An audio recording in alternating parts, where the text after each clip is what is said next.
O impeachment não é um processo da justiça, é um processo do Congresso. São dois processos diferentes. A Constituição é clara, artigos 85 e 86, e a Lei 1079 de 1950. Como ocorreu em 1992?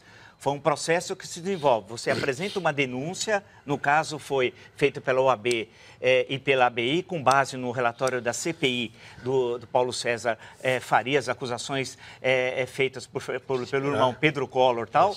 Aquele processo entrou a solicitação no dia 2 de setembro de 1992 e no dia 29 do mesmo mês foi autorizada a abertura do processo. Portanto, foram 27 dias, certo? Isso está lá. Basta. Aí o que aconteceu? Como manda a Constituição, quem autoriza é a Câmara, quem faz o processo é o Senado.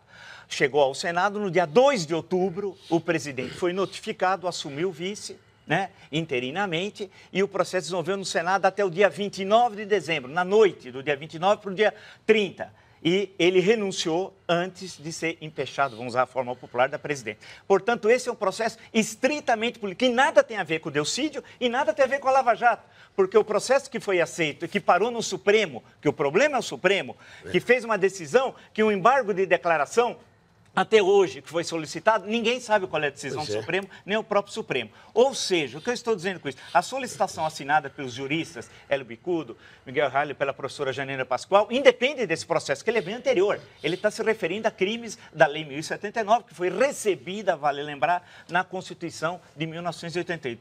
Ou seja, o processo no campo jurídico é outro, tanto que o ex-presidente Collor, foi inocentado 2 anos depois, em 1994, pelo Supremo Tribunal Federal, numa votação que só tinha 8 ministros, 2 se sentiram impedidos, Francisco Rezec, Marco Aurélio Melo, isso para colocar a história no devido ponto, foi 8-3 a votação. Ou seja, aí são 2 processos, mas ele já tinha renunciado na noite do dia 29 de dezembro e tal. A grande questão é se ele deveria ter recebido a pena de suspensão dos direitos políticos. Por quê? Se você não tem a pena principal, como é que vai ter a secundária? Aí que é a questão que o então senador, por isso que a história é importante, Josafá Marinho, brilhante senador, PFL Bahia, falou, não pode.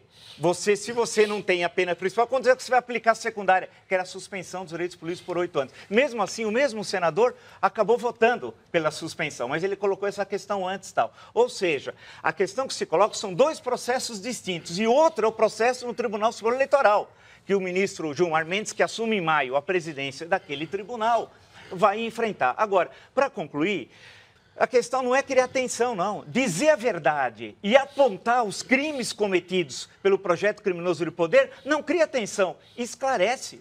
Essa que é a grande questão. O que nós não podemos é buscar uma saída conciliatória que joga embaixo do tapete a sujeira do petrolão e cria uma nova ordem que, na verdade, na sua essência é velha. Ou seja, o que eu estou dizendo é se finalmente nós vamos proclamar aquela república que foi somente anunciada a 15 de novembro de 1889. Se hoje, em 2016, nós podemos efetivamente proclamá-la.